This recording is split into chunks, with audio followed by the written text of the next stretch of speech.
ವೀಕ್ಷಕರೆಲ್ಲರಿಗೂ ದೈನಿಕ ರಾಶಿ ಫಲ ವಿಶೇಷ ಕಾರ್ಯಕ್ರಮಕ್ಕೆ ಸ್ವಾಗತ. ಇವತ್ತಿನ ಈ ವಿಡಿಯೋದಲ್ಲಿ ನಾವು ವರ್ಷ 2024 ಜನವರಿ ತಿಂಗಳಿನ 9ನೇ ತಾರೀಕಿನ ದಿನ ಮೇಷ ರಾಶಿಯ ಫಲಗಳನ್ನು ತಿಳಿದುಕೊಳ್ಳಲಿದ್ದು, ಈ ದಿನ ಮೇಷ ರಾಶಿಯ ಜಾತಕದವರ ಪಾಲಿಗೆ ಹೇಗೆ ಸಾಬೀತಾಗಲಿವೆ, ಈ ದಿನ ಗ್ರಹ ನಕ್ಷತ್ರಗಳ ಸ್ಥಿತಿಗತಿಗಳೇನು ಮತ್ತು ಇಲ್ಲಿ ಉಂಟಾಗಲಿರುವ ಯೋಗಗಳ್ಯಾವುವು, ಈ ಯೋಗಗಳ ಪ್ರಭಾವ ನಿಮ್ಮ ಮೇಲೆ ಹೇಗೆ ಕಾಣಿಸಿಕೊಳ್ಳಲಿದೆ, ಜತೆಗೆ ಈ ದಿನಗಳಂದು ನೀವು ಹೊಂದಿರಬೇಕಾದ ಎಚ್ಚರಿಕೆ ಏನು ಅನ್ನೋದೆಲ್ಲವನ್ನ ವಿಸ್ತಾರ ರೂಪದಲ್ಲಿ ಇಲ್ಲಿ ತಿಳಿದುಕೊಳ್ಳೋಣ. ಮಾಹಿತಿ ತಿಳಿದುಕೊಳ್ಳುವುದಕ್ಕೂ ಮುನ್ನ ನಮ್ಮ ವಿನಂತಿ ಎಂದರೆ, ನೀವಿನ್ನೂ ನಮ್ಮ ಚಾನೆಲ್ ಸಬ್ಸ್ಕ್ರೈಬ್ ಮಾಡಿಲ್ಲವೆಂದರೆ ದಯವಿಟ್ಟು ಈಗಲೇ ನಮ್ಮ ಚಾನೆಲ್ ಅನ್ನು ಸಬ್ಸ್ಕ್ರೈಬ್ ಮಾಡಿ. ಹಾಗೆ ನಿರಂತರ ವಿಡಿಯೋ ಅಪ್ಡೇಟ್ಸ್ಗಳಿಗಾಗಿ ಪಕ್ಕದ ಬೆಲ್ ಐಕಾನ್ ಕ್ಲಿಕ್ ಮಾಡಿ. ವೀಕ್ಷಕರೇ, ದೈನಿಕ ರಾಶಿ ಫಲಗಳನ್ನು ತಿಳಿದುಕೊಳ್ಳುವುದಕ್ಕೂ ಮುನ್ನ ಈ ದಿನ ಗ್ರಹ ನಕ್ಷತ್ರ ತಿಥಿಗಳ ಮಾಹಿತಿ ಮತ್ತು ಯೋಗಗಳ ಕುರಿತು ನೋಡೋಣ. ಈ ದಿನವು ಮಂಗಳವಾರದ ದಿನವಾಗಿರಲಿದ್ದು, ಮಾರ್ಗಶಿರ ಮಾಸದ ಕೃಷ್ಣ ಪಕ್ಷದ ತ್ರಯೋದಶಿಯ ತಿಥಿ ಇರಲಿದೆ. ತ್ರಯೋದಶಿ ತಿಥಿಯು ಈ ದಿನ ರಾತ್ರಿಯ 10:24 ಇರಲಿದ್ದು, ನಂತರದಲ್ಲಿ ಚತುರ್ದಶಿ ತಿಥಿ ಪ್ರಾರಂಭವಾಗಲಿದ್ದೆ. ಜತೆಗೆ ಈ ದಿನ ರಾತ್ರಿಯ 9:11 ಜ್ಯೇಷ್ಠ ನಕ್ಷತ್ರದ ಗೋಚರವಿರಲಿದ್ದು, ನಂತರದಲ್ಲಿ ಮೂಲ ನಕ್ಷತ್ರದ ಗೋಚರ ಪ್ರಾರಂಭವಾಗಲಿದ್ದೆ. ಜತೆಗೆ ಈ ದಿನ ರಾತ್ರಿಯವರೆಗೆ ವೃದ್ಧಿ ಹೆಸರಿನ ಯೋಗ ಇರಲಿದ್ದು, ನಂತರದಲ್ಲಿ ಧ್ರುವ ಹೆಸರಿನ ಯೋಗ ಪ್ರಾರಂಭವಾಗಲಿದ್ದೆ. ಇನ್ನು ಚಂದ್ರದೇವನು ಈ ದಿನ ರಾತ್ರಿಯ 9:11 ವೃಶ್ಚಿಕ ರಾಶಿಯಲ್ಲಿ, ನಂತರದಲ್ಲಿ ಧನುರಾಶಿಯಲ್ಲಿ ಗೋಚರಿಸಲಿದ್ದೆ. ಅದೇ ಸೂರ್ಯದೇವನು ಈ ದಿನ ಧನುರಾಶಿಯಲ್ಲಿ ಗೋಚರಿಸಲಿದ್ದಾನೆ. ಇನ್ನು ಈ ದಿನದಂದು ಅಭಿಜಿತ ಮುಹೂರ್ತವು ಮಧ್ಯಾಹ್ನದ 12:04 ಇಂದ ಮಧ್ಯಾಹ್ನದ 12:49 ಇರಲಿದ್ದೆ. ಇದು ಈ ದಿನದ ಗ್ರಹ ನಕ್ಷತ್ರ ತಿಥಿಯ ಕುರಿತಾದ ಮಾಹಿತಿಯಾಗಿದ್ದು, ಇದರ ಆಧಾರದ ಮೇಲೆಯೇ ನಿಮ್ಮ ದಿನಚರಿಯಲ್ಲಿಯೂ ಬದಲಾವಣೆ ಕಂಡು ಬರಲಿದೆ. ಇನ್ನು ಈಗ ಈ ದಿನದ ಮೇಷ ರಾಶಿಯ ಫಲಗಳ ಕುರಿತು ನೋಡುವುದಾದರೆ, ಹೆದರಿಕೆ ನಿಮ್ಮ ಸಂತೋಷವನ್ನು ಹಾಳುಗೆಡಬಹುದು.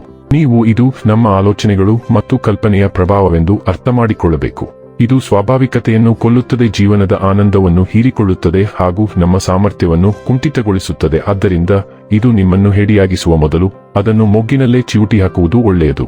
ಹಣ ನಿಮ್ಮ ಕೈಗಳ ಮೂಲಕ ಸುಲಭವಾಗಿ ಜಾರಿ ಹೋದರೂ ನಿಮ್ಮ ಅದೃಷ್ಟದ ತಾರೆಗಳು ನಿಮಗೆ ಹಣಕಾಸು ಸುಲಭವಾಗಿ ದೊರಕುವಂತೆ ಮಾಡುತ್ತದೆ. ಧಾರ್ಮಿಕ ಸ್ಥಳಕ್ಕೆ ಅಥವಾ ಸಂಬಂಧಿಗಳ ಭೇಟಿ ಸಾಧ್ಯವಿದೆ. ಇಂದು ನೀವು ಕುರುಡು ಪ್ರೀತಿಯನ್ನು ಪಡೆಯಲು ಸಾಧ್ಯವಾಗುತ್ತದೆ. ಕೆಲಸಕ್ಕೆ ಸಂಬಂಧಿಸಿದಂತೆ ಈ ದಿನ ಒಳ್ಳೆಯದಿರುವಂತೆ ಕಾಣುತ್ತದೆ.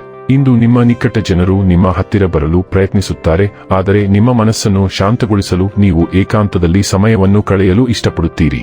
ಮದುವೆ ಕೇವಲ ಲೈಂಗಿಕತೆಯ ಬಗ್ಗೆ ಮಾತ್ರವಿದೆ ಎಂದು ಹೇಳುವವರು ಸುಳ್ಳು ಹೇಳುತ್ತಿದ್ದಾರೆ, ಏಕೆಂದರೆ ಇಂದು ನೀವು ನಿಜವಾದ ಪ್ರೀತಿ ಏನೆಂದು ಅರ್ಥ ಮಾಡಿಕೊಳ್ಳುತ್ತಾರೆ. ನಿಮ್ಮ ಜೀವನದಲ್ಲಿ ನೀವು ನೇರ ಮತ್ತು ಪೂರ್ವಭಾವಿ ಪಾತ್ರವನ್ನು ತೆಗೆದುಕೊಳ್ಳಬೇಕಾದ ಪರಿಸ್ಥಿತಿಯು ಉದ್ಭವಿಸುವ ಸಾಧ್ಯತೆಯಿದೆ. ಇದು ತುಂಬಾ ಕಷ್ಟಕರವಾದ ಪರಿಸ್ಥಿತಿಯಾಗಿ ಕಾಣಿಸಬಹುದು, ಆದರೆ ಅದನ್ನು ನ್ಯಾಯಯುತವಾಗಿ ಪರಿಹರಿಸುವ ಸಾಮರ್ಥ್ಯವನ್ನು ನೀವು ಹೊಂದಿದ್ದೀರಿ. ನೀವು ನಿಮ್ಮನ್ನು ಪ್ರತಿಪಾದಿಸಬೇಕಾಗಿದೆ, ಆದರೆ ಚಿಂತಿಸಬೇಡಿ. ಬಿಕ್ಕಟ್ಟು ಮುಗಿದ ನಂತರ ಅದನ್ನು ಪರಿಹರಿಸುವಲ್ಲಿ ನಿಮ್ಮ ಪಾತ್ರದಿಂದ ಜನರು ಪ್ರಭಾವಿತರಾಗುತ್ತಾರೆ. ಆರೋಗ್ಯ ಮತ್ತು ಸ್ವಾಸ್ಥ್ಯ ಬಗ್ಗೆ ತಿಳಿದುಕೊಳ್ಳೋಣ. ನಿಮ್ಮ ಕಾಳುಗಳು, ಸಕ್ಕರೆಯ ಮಟ್ಟ ಮತ್ತು ರಕ್ತದೊತ್ತಡವನ್ನು ಪತ್ತೆಹಚ್ಚಲು ನೀವು ಯಾವಾಗಲೂ ವೈದ್ಯಕೀಯ ಉಪಕರಣವನ್ನು ಖರೀದಿಸಬೇಕು ಮತ್ತು ನಿಮ್ಮೊಂದಿಗೆ ಇಟ್ಟುಕೊಳ್ಳಬೇಕು. ಇವುಗಳನ್ನು ನೀವು ಸೂಕ್ಷ್ಮವಾಗಿ ಗಮನಿಸಬೇಕು.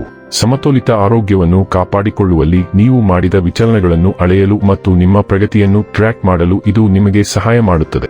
ಡೈಲಿ ಲವ್ ಮತ್ತು ರಿಲೇಶನ್ಶಿಪ್ ಬಗ್ಗೆ ತಿಳಿದುಕೊಳ್ಳೋಣ. ಪ್ರೀತಿ, ಸಂಬಂಧ ಮತ್ತು ಕುಟುಂಬ ಈಗ ನಿಮ್ಮ ಗಮನವನ್ನು ತೆಗೆದುಕೊಳ್ಳಿ. ನೀವು ಇಂದು ನಿಮ್ಮ ಮಕ್ಕಳೊಂದಿಗೆ ಸ್ವಲ್ಪ ಗುಣಮಟ್ಟದ ಸಮಯವನ್ನು ಕಳೆಯಲಿದ್ದೀರಿ. ನಿಮ್ಮ ಜೀವನದಲ್ಲಿ ಪ್ರಮುಖವಾದ ವಿಷಯಗಳು ಯಾವುವು ಎಂಬುದನ್ನು ನಿಮಗೆ ನೆನಪಿಸಲಾಗುತ್ತದೆ ಮತ್ತು ಸ್ವಲ್ಪ ಸಮಯದವರೆಗೆ ನಿಮ್ಮನ್ನು ಗೊಂದಲಕ್ಕೀಡು ಮಾಡುವ ನಿರ್ಧಾರವನ್ನು ಅಂತಿಮಗೊಳಿಸಲು ಇದು ನಿಮಗೆ ಸಹಾಯ ಮಾಡುತ್ತದೆ. ನಿಮ್ಮ ಕುಟುಂಬದೊಂದಿಗೆ ಗುಣಮಟ್ಟದ ಸಮಯವು ನಿಮ್ಮ ಮನಸ್ಸಿನಲ್ಲಿ ಸಂಗ್ರಹವಾಗಿರುವ ಒತ್ತಡವನ್ನು ನಿವಾರಿಸಲು ಸಹಾಯ ಮಾಡುತ್ತದೆ. ವೃತ್ತಿ ಮತ್ತು ಹಣ ಬಗ್ಗೆ ತಿಳಿದುಕೊಳ್ಳೋಣ. ನೀವು ಸ್ವಭಾವತಃ ಗಂಭೀರವಾಗಿರುತ್ತೀರಿ ಮತ್ತು ನಿಮ್ಮ ಕೆಲಸಕ್ಕೆ ನಿಮ್ಮ ಸಂಪೂರ್ಣ ಬದ್ಧತೆ ಈಗ ಫಲ ನೀಡಲು ಪ್ರಾರಂಭಿಸುತ್ತದೆ. ದಿನದ ಅಂತ್ಯದ ವೇಳೆಗೆ ಪ್ರಮುಖ ಆರ್ಥಿಕ ಲಾಭದ ಸಾಧ್ಯತೆ ಇದೆ ಮತ್ತು ನಿಮ್ಮ ಪ್ರಾಮಾಣಿಕತೆ ಮತ್ತು ಕಠಿಣ ಪರಿಶ್ರಮದಿಂದ ನೀವು ಇದನ್ನು ಗಳಿಸಿದ್ದೀರಿ. ಆದರೆ ಜವಾಬ್ದಾರಿ ಮತ್ತು ಕರ್ತವ್ಯದ ಪ್ರಜ್ಞೆಯಿಂದ ಸರಳವಾಗಿ ಮಾಡುವ ಬದಲು ನೀವು ಮಾಡುವ ಕೆಲಸವನ್ನು ಆನಂದಿಸಲು ನೀವು ಹಾಸ್ಯ ಪ್ರಜ್ಞೆಯನ್ನು ಬೆಳೆಸಿಕೊಳ್ಳಬೇಕು. ಇನ್ನು ಕೊನೆಯದಾಗಿ ಈ ದಿನ ಮಾಡಿಕೊಳ್ಳಬೇಕಾದ ಉಪಾಯಗಳ ಕುರಿತು ನೋಡುವುದಾದರೆ, ಸೂರ್ಯೋದಯದ ಸಮಯದಲ್ಲಿ ಪ್ರಾಣಾಯಾಮವನ್ನು ಮಾಡುವುದರಿಂದ ಆರೋಗ್ಯ ಉತ್ತಮವಾಗಿರುತ್ತದೆ. ವೀಕ್ಷಕರೇ, ಇದಾಗಿತ್ತು ಮೇಷ ರಾಶಿಯ ಜಾತಕದವರ ದೈನಿಕ ರಾಶಿ ಫಲದ ಮಾಹಿತಿ ಇಷ್ಟವಾದರೆ ವಿಡಿಯೋವನ್ನು ಲೈಕ್ ಮತ್ತು ಶೇರ್ ಮಾಡಿ. ಹಾಗೆ ಚಾನೆಲ್ ಸಬ್ಸ್ಕ್ರೈಬ್ ಮಾಡುವುದರ ಜೊತೆಗೆ ನಿರಂತರ ವಿಡಿಯೋ ಅಪ್ಡೇಟ್ಸ್ಗಳಿಗಾಗಿ ಪಕ್ಕದ ಬೆಲ್ ಐಕಾನ್ ಕ್ಲಿಕ್ ಮಾಡಿ.